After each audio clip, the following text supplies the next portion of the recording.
Good morning, my YouTube viewers. It is Palestine here, and I wanted to make another video, which is a carry on from the video that I made yesterday that was cut off because my phone ran out of memory, and because my phone ran out of memory, the video stopped, so I just had to upload it the way it was. And after I made that video talking about my friends, I remembered about one text message, or really two text message communications that I received from this friend whose first initial is K. And basically, I have to be able to identify her, even though I can't say her name. But she lives in Earley, and that's how I have to identify her, my friend from Earley. And basically, what happened was we did things together. We even went on holiday together. And I remember one time it was on a Saturday, and we went to a restaurant to celebrate somebody's birthday.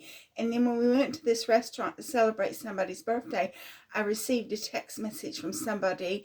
I think it was from another one of my former friends. And he said something about bye.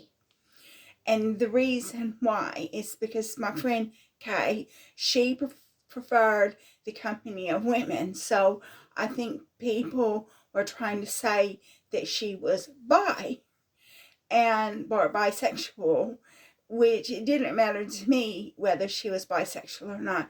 And I actually showed her the text message where they were talking about being bi, and I showed it to her, and she just says, oh, well, maybe it's just a glitch or something. You know, she was not prepared to admit that there was something actually wrong with my communications. Okay, and then so we had that incident where people are saying she's bi. Somebody broke into her Facebook account saying she's bisexual, and she confided that to me.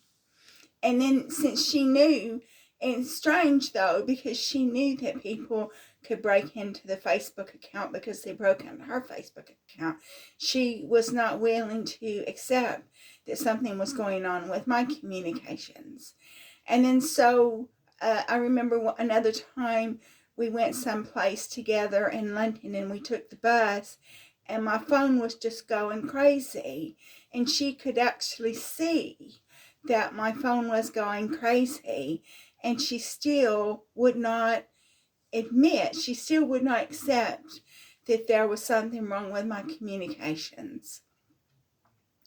And then so we get back to where I was harassed out of Foster Wheeler, and we were going out to drinks every week. And the incident, I think it was in Yates, where she told me what was being said about me, and I got really upset.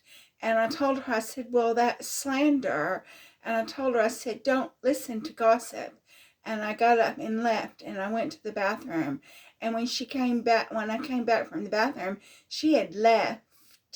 You know, she'd left. She just said she was leaving, and she had left. So I was there with Mike, but I was just absolutely horrified about what she had done, about how that she didn't come to me and tell me what people were saying about me. She waited a year and a half to do that. And in addition to that, she spread it around too. She spread it around all over. She was this one woman, I can't say her name, but her first initial is G. She spread it all over Prudential.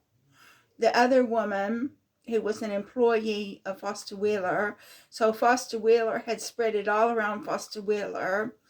And then so my friend Kay, well, she lost her job at Prudential because she couldn't do the job, so she was made redundant, and she got a job at JLT in Bracknell. So she spread it around all over JLT. So this lie that I had lost my job because I didn't go to a counseling course was spread all over Reading, Basingstoke, and Bracknell.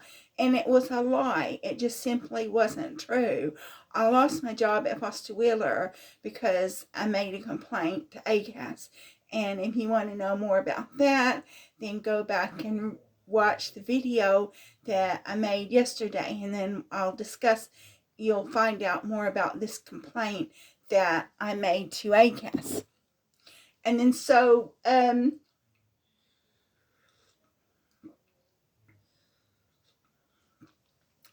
basically, that night when we were at Yates, when my now ex-friend told me what people were saying about me and what she was saying about me too, she sent me a text message saying that we're going to have to agree to disagree on this matter and let me know if you want to go out next weekend. Well, of course, I didn't want to see her anymore after that. I didn't consider her my friend anymore after that. And then so what happened was it was a long text message, but I do remember in the text message she said we'll have to agree to disagree, which was like she didn't believe me. She wanted to believe all the gossip that she and other people had spread about me. And then I showed the text message to my boyfriend so my boyfriend could read the text message. I was horrified. I was absolutely horrified. These people were my friends, or I thought they were my friends, and they were gossiping about me and slandering me all over Reading, Basingstoke, and now Bracknell, because she took it to JLT. So the three companies that they worked at were Foster Wheeler, Prudential, and JLT. So they were talking about me in those three companies, and I'm upset because the management of these companies let that gossip and slander go on within their premises. Okay, so Foster Wheeler started the gossip. The gossip was started from the management of Foster Wheeler. The management of Foster Wheeler disseminated all that information down to the employees.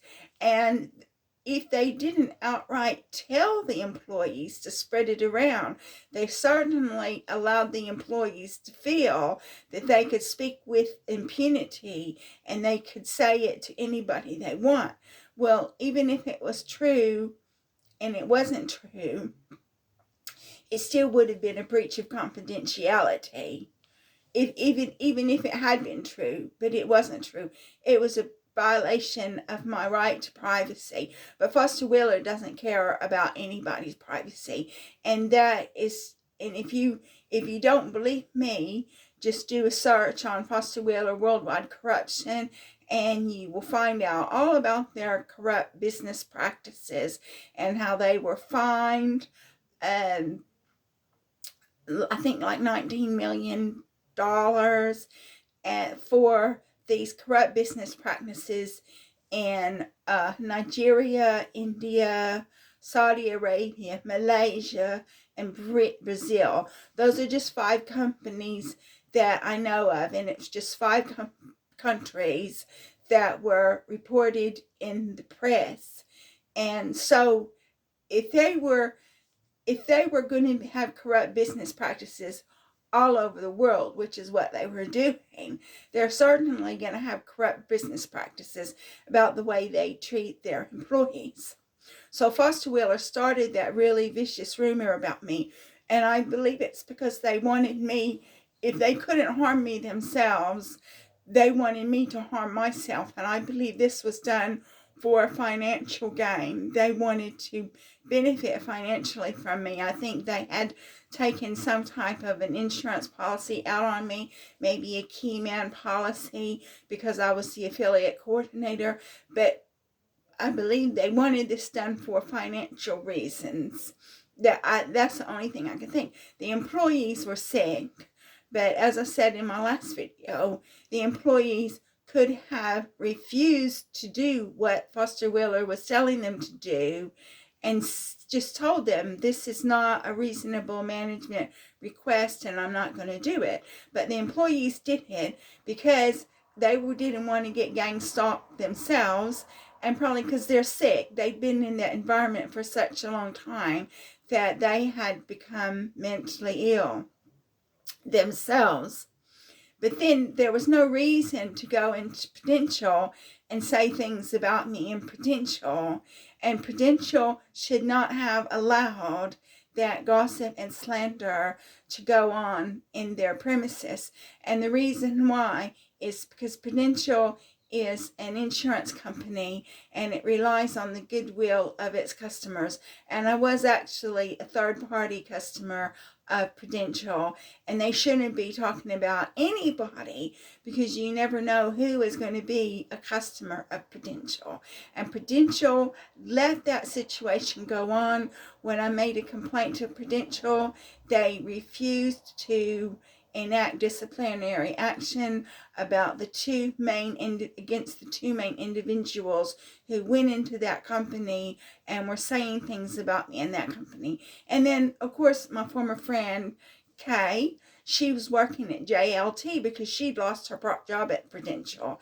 And she went into JLT and she told everybody at JLT. So presumably, JLT let that gossip go on in their company. And it was just so my name, I had been smeared in Foster Wheeler, Prudential, and JLT.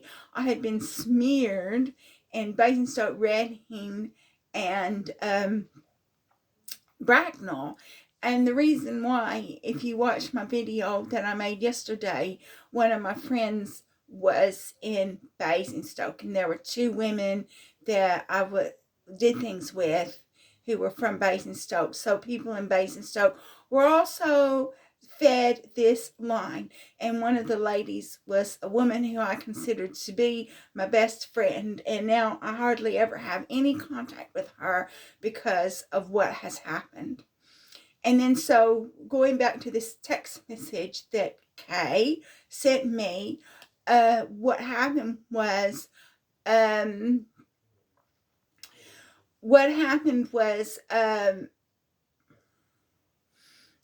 a couple of months later, and I had a Sony phone. A couple of months later, I just decided to go back and look at that text message. And whenever I looked at the text message, the wording in that text message had been changed completely. It was no longer, we're going to have to agree to disagree on this. It's going to be like, I love you even though I sometimes don't agree with you. So the first message was a quite abrupt and harsh message saying we're going to have to agree to disagree. And then a couple of months later, I went and read the message again. It was a completely different message saying something to the effect of, I love you even though I don't always agree with you. So somebody went through and changed that text message. Now, I don't know if my friend was put up to do all that stuff. I don't know if she was just an unwitting victim. I know she's not very highly educated. She left school at 16 with few qualifications, and then she got a job and started working, and so she's not very intelligent. So that's, couldn't do math either, so what was it? Sorry. She couldn't do math either, so what was she doing? Working in an insurance company, but that's another matter. And so I don't know how involved my former friend was involved in this. I don't know how much my former friend knew about it. I don't know if they just thought she was really stupid and couldn't think critically, so they just spread this gossip around and let her spread it around. She spread it around. And about these text messages, I don't know if she actually sent the first text message or if she tried to send me a text message and they changed the wording of it. But the first text message was really nasty. One thing that particularly stands out is she said we're going to have to agree to disagree. When I went back a few months later and read the text message, it was that we're going to have to agree to disagree was no longer in the text message. The text message was more moderately worded, and it said something to the effect of I love you and I care about you even if I don't always agree with you. So again, what Foster Wheeler was trying to make it look like I was the bad person. I was the problem one with the problem. And that's the slander and the misinformation that they disseminated to everybody in the company. And if they didn't go right out and tell everybody in the company to spread it around, they certainly allowed the people in the company to believe that they could say whatever they wanted to say, spread any lies they wanted to spread about me, and there wouldn't be any comeback. And no, there wasn't any comeback. The people who said that about me got off. The people at Prudential refused to take disciplinary action about the two main players who were saying things about me. And I didn't even go to JLT and say anything, make a complaint to JLT, because it was Prudential. It was the woman worked at Foster Wheeler. Her husband worked at Prudential. She said she fed her husband a load of lies, and then the husband went into the Prudential building, told everybody at Prudential, and so my friends caught wind of it. And instead of my friends telling me what this man and his wife were saying about me, they went ahead and spread it around some more. Now, if my friends had come to me immediately and told me immediately what was being said about me, then I could have tried to take legal action against Foster Wheeler. I could have tried to go to ACAS and take legal action against Foster Wheeler for what they were saying about me. But since I didn't find out for like a year and a half, I think it was too late, because I think you have a very small window of time for which you can take legal action against your employer, former employer. I think it's like 90 days or something. So my boyfriend, he did see, I read to him the first text message, and then he did see, so he saw the first text message. He was aware of the first text message, that it said, we'll have to agree to disagree. And then I read to him, and he saw the second text message that was completely worded differently. Now my question is, who changed that text message? Was it Foster Wheeler who changed the text message, or was it the deep state? It was somebody that changed the text message. Now, I don't know. I know Foster Wheeler harmed me, and they were intending to harm me, and I know it was for financial reasons.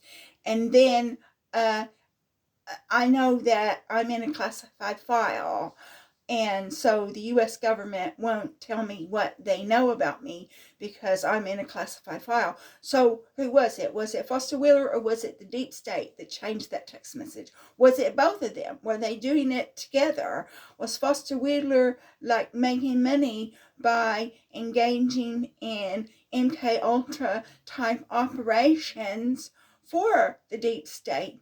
We don't know. We don't know the full extent of the criminality of Foster Wheeler. We do know what's been reported in the press, and that's bad enough, but we don't know what they try to keep hidden.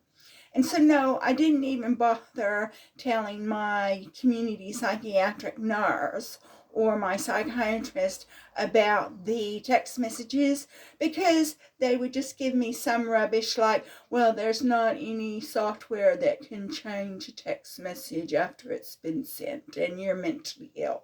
Well, even if I am mentally ill, my boyfriend is a witness to the first text message I received that said we're going to have to agree to disagree, and he's the witness to the fact that the text message had been changed to something like, I love you even if I don't always agree with you. He's the witness to the fact that the wording of the text message had been changed. And I don't have that text message anymore, and the reason why, because it was on my Sony phone, and then so I had to get a new phone. It may even have been another Sony phone, but I don't have that text message anymore because I had to get a new phone. And when I got the new phone, then the text message was no more. It was on the old phone, not on my new phone. And so this is just an example of the miscommunication that I received. Much of the harassment that I experienced was through communication because I'm isolated.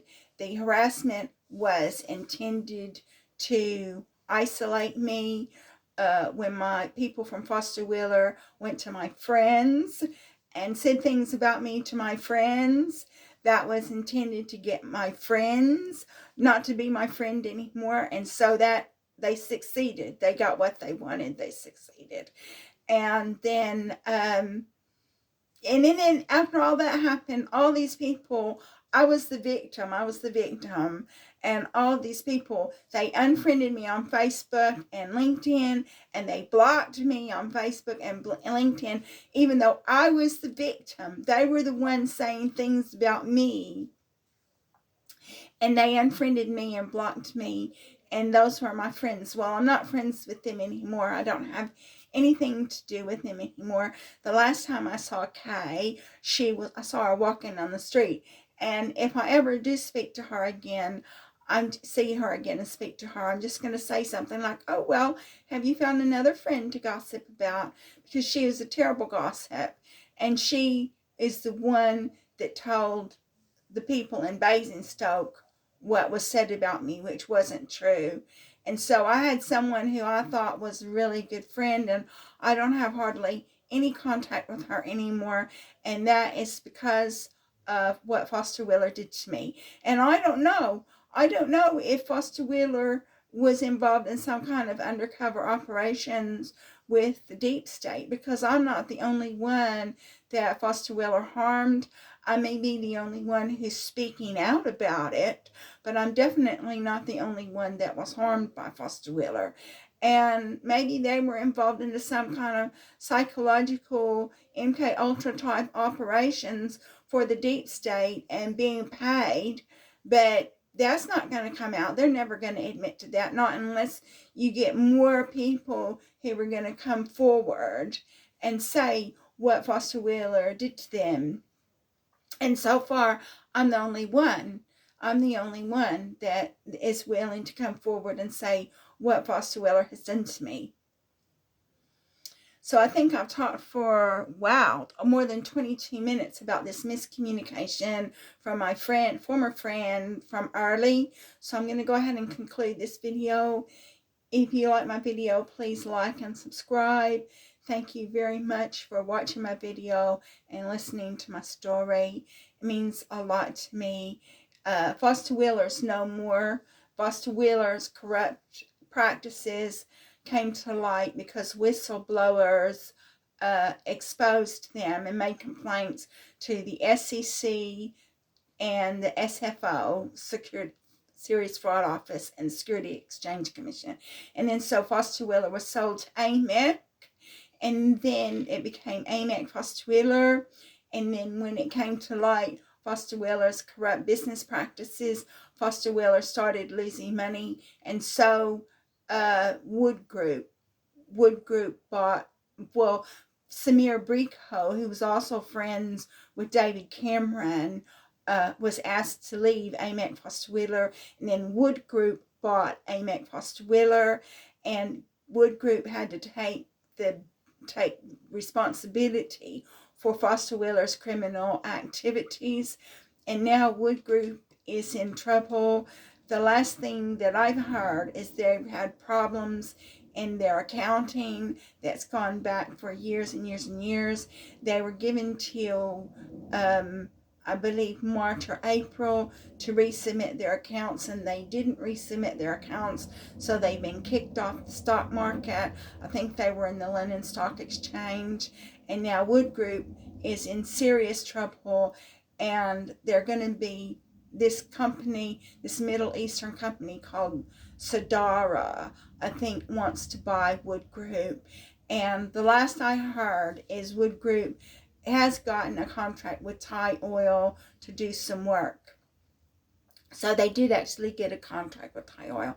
But so far, because of Foster Wheeler, these are the companies that have gone downhill because of Foster Wheeler. You've got Foster Wheeler, AMEC, and Wood Group have all suffered because of the criminal acts of Foster Wheeler. So you don't have to believe me. You can look on the internet. It's on the internet. It's public knowledge.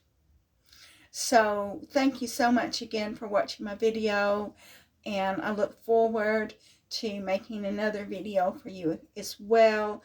And the main reason why I'm making these videos is because I got cancer. I got cancer from stress caused by Foster Wheeler and the deep state. And I don't know how much work Foster Wheeler was actually doing with the deep state. I don't know if they were doing it together or they were doing it separately, but both of these organizations have harmed me and have given me cancer, and that's why I'm making these videos. Thank you.